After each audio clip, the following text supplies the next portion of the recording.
Well, I've often said over those 21 years that what we need is a great facility, Sam. I think the reason why the two teams left, at a large part in the 90s, the Rams and the Raiders, was because they didn't have an adequate stadium.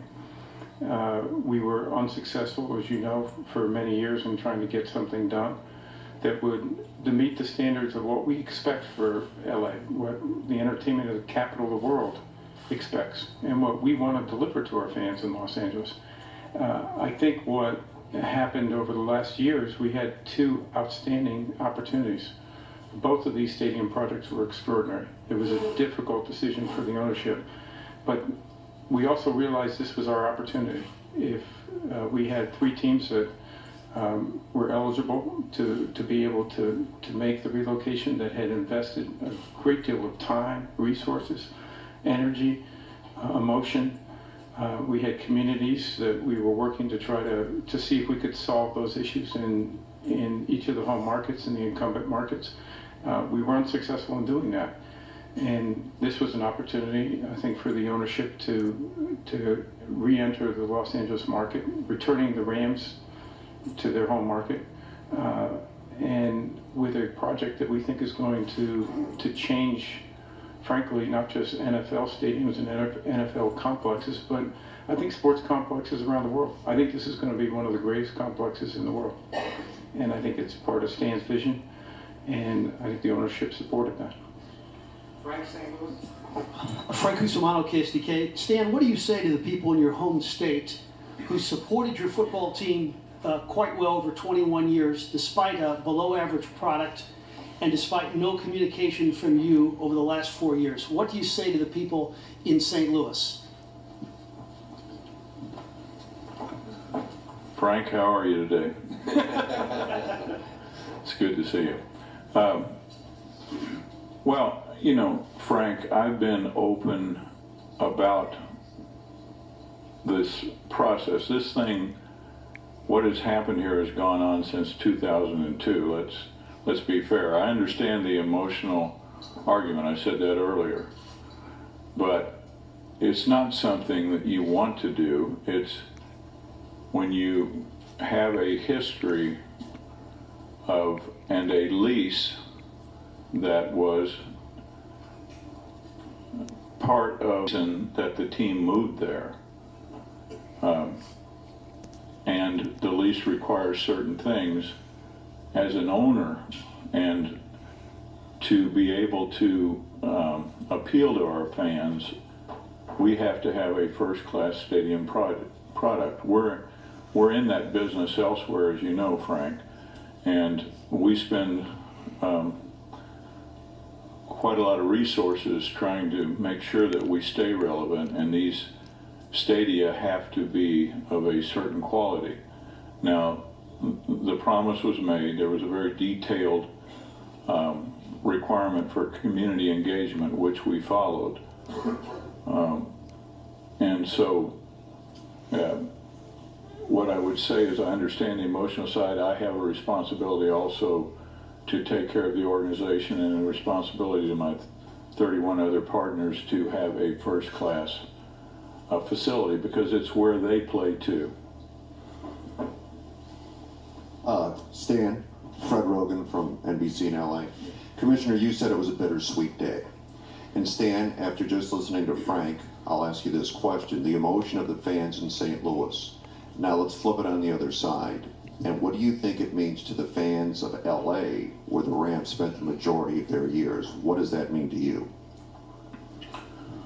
Well, I mean, this is the hardest undertaking that I've faced in my professional career, but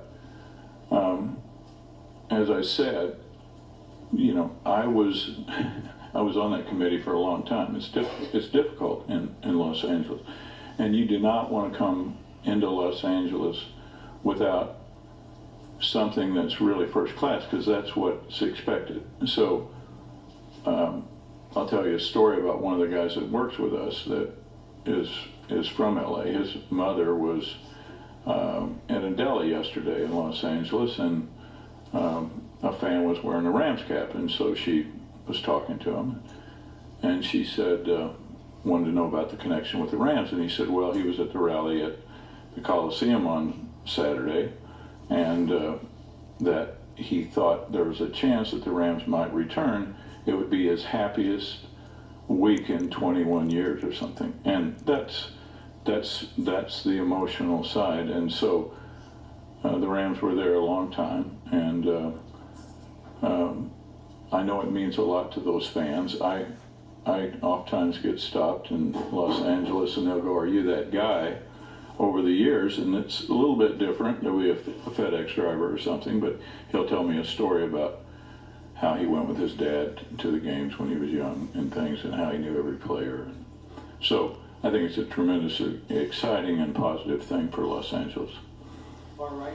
Stan, Nick Wagner, ESPN.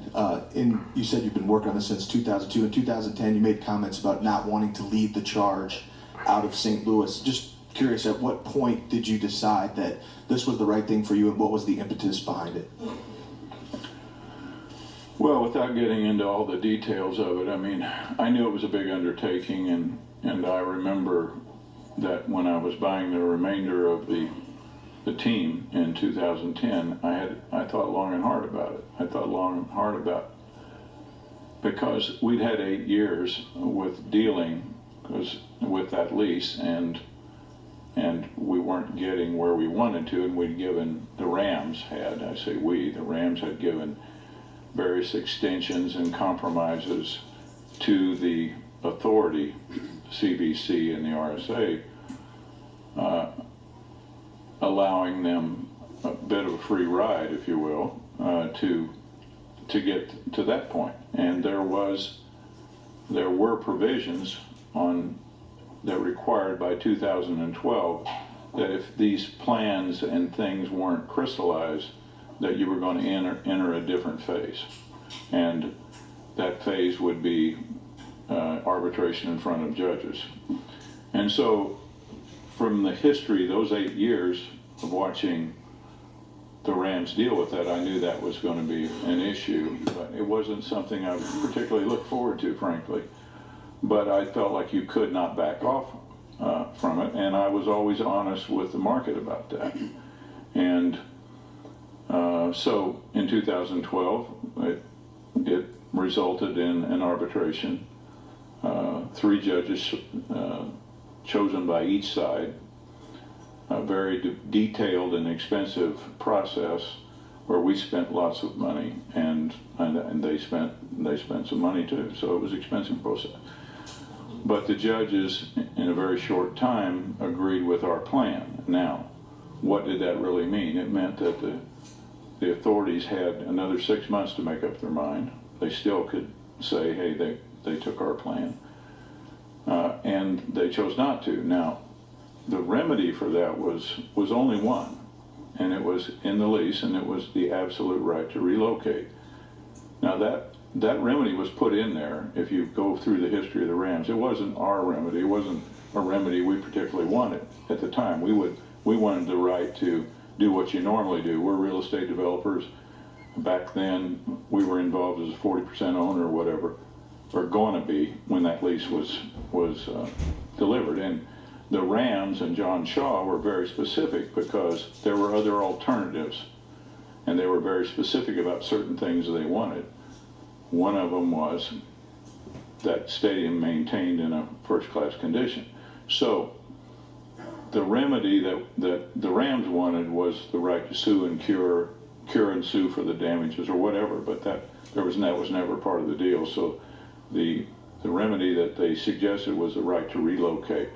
And so after that 6 months after the arbitration, when they decided they didn't want to do the plan, we had one remedy, and that was the right to relocate. So that's how we ended up here. Front left. Yeah, Harry Weber at Bloomberg. I just have a couple housekeeping questions for the commissioner or one of the relevant owners. In St. Louis, and I won't get into the fact that there's lawsuits threatened on what the governor is trying to do, or that there are various holes in the proposal from the city. But Alan and Kevin do a nice job They do a very good job. There is a formal process of community engagement involved throughout that lease, and that was followed. That was also followed by extensive efforts, including an extra year by the league, not allowing anyone to apply for relocation, to try to come up with a good alternative. That alternative was just not, that did not work. Now, if you want to make the argument that I should donate, then you can make that argument. Just be involved, is what I'm saying. I was involved. David Hunt? Here in LA, that venue was unnamed, but we assumed that that would be the LA Coliseum for the first 2 seasons there. And then in 2019, open up a brand new stadium in Inglewood. And the commissioner called that extraordinary stadium with an entertainment project. And he says it's going to be successful for the fans of the NFL. Yeah, you could really hear, I don't know if it's animosity, but for the St. Louis reporters who were there, I mean, they are not happy about losing their Rams, are they? Of course. Well, they're not, and the other thing that they're alluding to is Stan Kroenke, the owner, who's going to come here, and hopefully in LA he'll be a little more out front and accessible. He has not been out front of the story in St. Louis. They've been trying, the loyal fans in St. Louis have been trying to keep the team. They did propose a brand new state-of-the-art stadium along the Mississippi River, but obviously he mentioned a lot of the things that are wrong for him personally as a businessman to stay in St. Louis. So I think the biggest thing was Stan Kroenke hasn't spoken publicly in about 4 years. Mm-hmm. And you could hear, the reporters from St. Louis taking the opportunity that they haven't had. And they all had said that they've been working on this for many, many years. And I'm sure that was 4 years before for Stan Kroenke, the owner of the St. Louis Rams. So I think what is driving this, and Gary, weigh in on this, because it appears that Goodell really wants those old venues out, and he wants these new spectacular stadiums in. And of course, you take a look at what Jerry Jones has built in Dallas, and I think that that's kind of the bar now. Yeah, it's interesting that Jerry Jones has that edifice.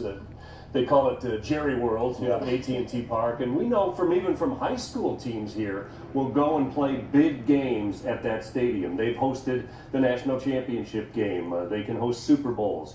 This is also what's going to come with this stadium, the state-of-the-art stadium. We haven't had a Super Bowl here, almost since the Raiders and Rams, because you have to have a team in your city to be able to host. Minnesota's building a roofed stadium. They're going to host the Super Bowl in 2020, even though it's going to be 20 below in Minnesota. So he did mention multiple times, Commissioner Goodell, state-of-the-art facility in the entertainment capital of the world. He mentions many times, so I think LA really wants to, or the NFL really wants to be back in this market. Yeah, we want to let you know that the Bring Back the Rams committee, they will hold a rally tonight at 7 p.m. At the Hollywood Park parking lot. Of course, we're going to be there. We're going to cover that for you, but for all you people who want to go out there and kind of celebrate that the Rams are coming back to Los Angeles, 7 p.m. Hollywood Park parking lot. Now, in case you were just joining us late, let's recap what's happening. Rams are coming. Okay, so let's talk about Chargers and Raiders. I think that's the really interesting thing, is that the Chargers are given a year to decide this. Now, their owner, Dean Spanos, who was called Dino by Commissioner Goodell when he introduced him. So that shows you just the kind of camaraderie he has with the league, and that he has a year, but really the proposal for that stadium down there, and they want it right downtown. The one that the city has proposed in San Diego is out where Qualcomm is now. They don't want to be out there. They want to be in the hub of the city. If they can resolve that, I think they'd like to stay there. $100 million offered to these teams that didn't move, though, is not much. That's not going to help get a stadium built. It's a 10% down payment on a $1 billion stadium. Yeah, that's basically what it is. So I don't think they can wait till June to make this decision. The vote would have to, and we'll see if the voters or the fans of San Diego are spurred on by this. Oh, they're really going to move. Right. Will that make them open their wallets and pay some of the freight? Right, so they have a year to decide. They probably won't take that long, but they have a year to decide. When they decide yes or no, then what happens?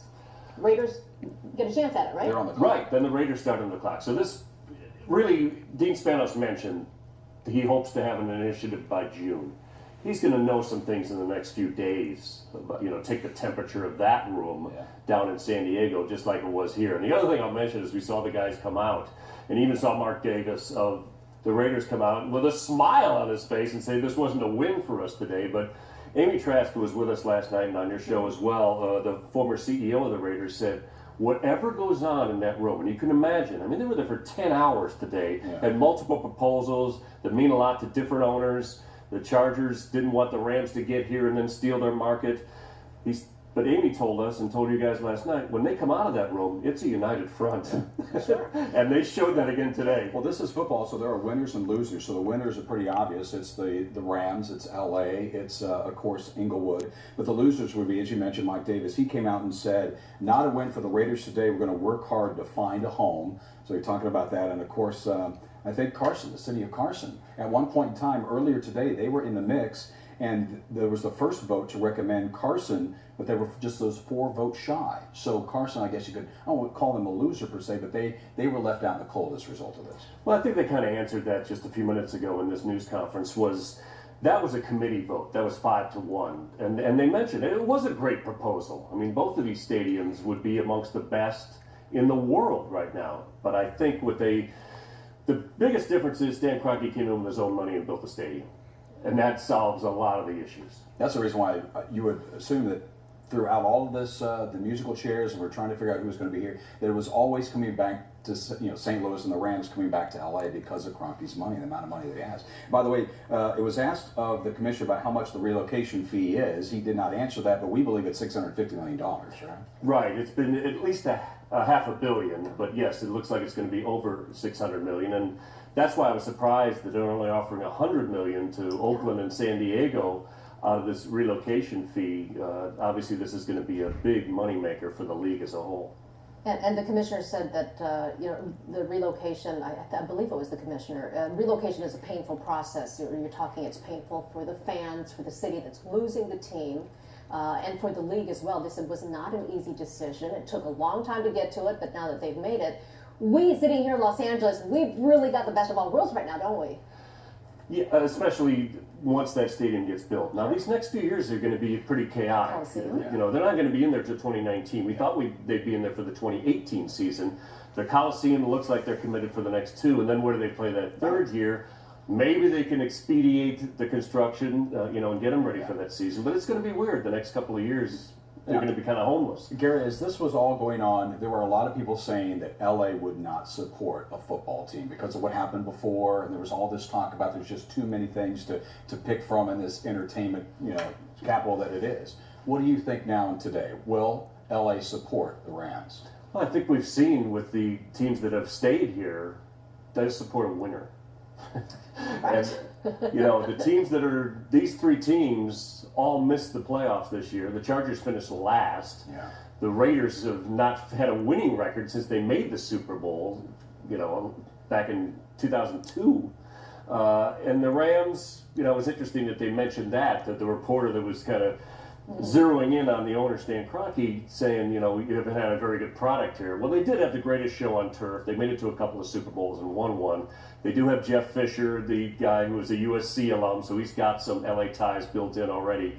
And we saw that we've been showing Eric Dickerson's tweet, the Hall of Famer, who we've had on our air many times as a analyst, saying welcome back. So I think there's going to be a lot of support. But again, the ultimate, and the stadium, I think itself, is going to draw a lot of fans in the first couple of years because it's going to be a site that you want to experience. Well, sure, and with the 94 or 95 that they left. 94 was the last season. 94. They were playing in Anaheim at that time. Right, so although there are a lot of people who have these stories about going to the games back then, there are a lot of people here now excited about this who have never experienced going to a football game in Los Angeles. So this is really going to be something. Now, they could have dragged this on, right? They could have had to come back tomorrow.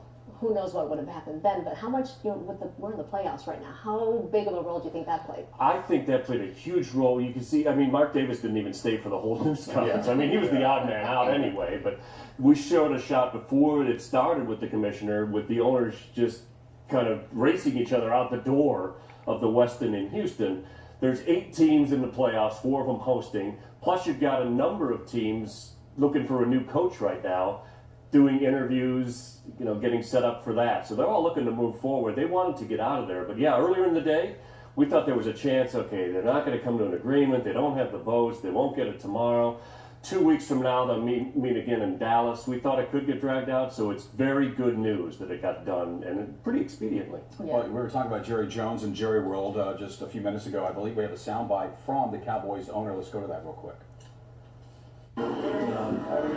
This left all options open for great cities like St. Louis, believe it or not, but certainly Oakland, San Diego. This is a cornerstone decision.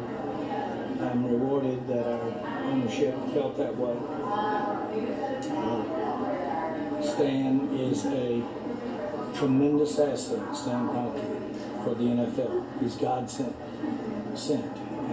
He gave us and is giving us the opportunity with his great project to do what we need to do in Los Angeles as the NFL relative to other sports or other non-sports interests. The ownership made the right decision. It left the options open for Dean, and it left the options open for Mark and Oakland. It left the options open for the NFL. It always was about Los Angeles and what Los Angeles and those great fans that we have out there mean to the NFL. And it's such a natural to have the Los Angeles Rams be in Los Angeles. But We'll have continuous coverage on this over at CBS2, our sister station at 7:30, and at KCAL 9 at 8, 9, and 10 o'clock.